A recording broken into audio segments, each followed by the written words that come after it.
अनादिकाल से ही मिथिला की संस्कृति का अपना एक विशेष महत्व रहा है। आज के इस बदलते युग में हमें अपनी इस संस्कृति को बचाना है। गंगा कैसेट अपनी माटी की इस विलुप्त होती जा रही लोक कला को बचाने के लिए प्रयत्नशील है। आइए हम सब मिलकर देखते हैं गंगा कैसेट की ये प्रस्तुति, गीत घर घर के। जय मिथिला।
जटिन गेला नैहरबा, जटिन गेला नैहरबा, छोरी कापन रे देश। किछु दिन बाद जट गेला सासुररिया, लकसारी गहना सनेस, लकसारी गहना सनेस।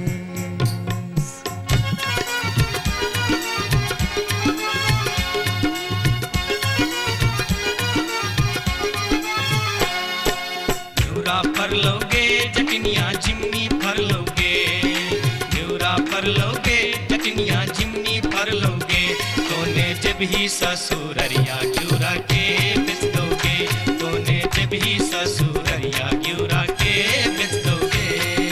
मैया बिच दो रे जटा बहिनिया बिच दो रे, मैया बिच दो रे जटा बहिनिया बिच दो रे, आई बेरी तारे लगनवा हम ता नहीं जे पोरे, आई बेरी तारे लगनवा हम ता नहीं जे पोरे।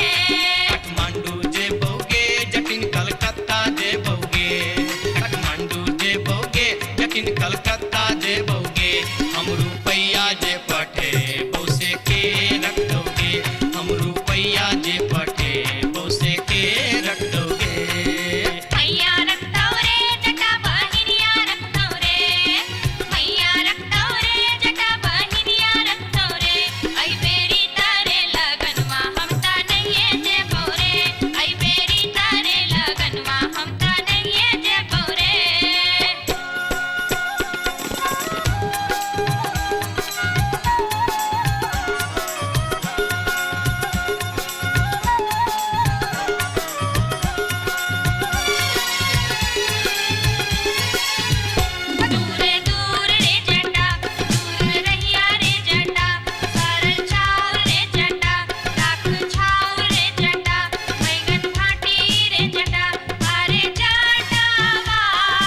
हंसली पेन्हते चली अभी है गे जटिन आगे जटनी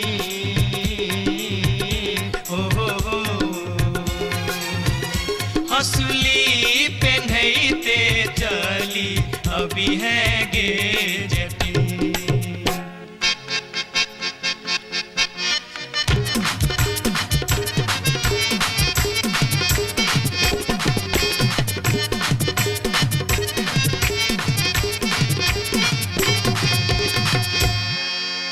हंसली जखन कहलियो रे जटवा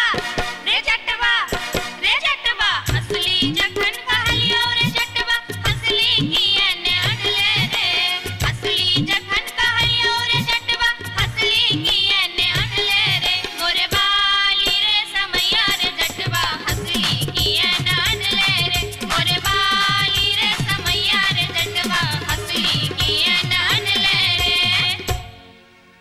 हंसली जखन नलियो गे जटनी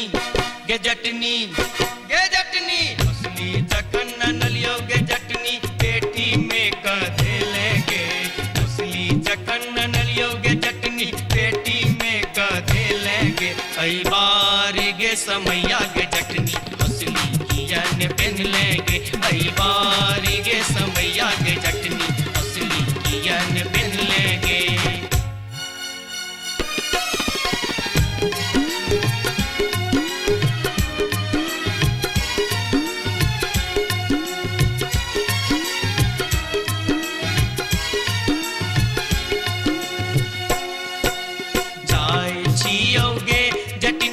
देश रे विदेश जाय छियोगे जटनिया देश रे विदेश तोरा लागी ले बोगे जटिन टिकवा सनेस तोरा लागी ले बो जटिन टिकवा सनेस।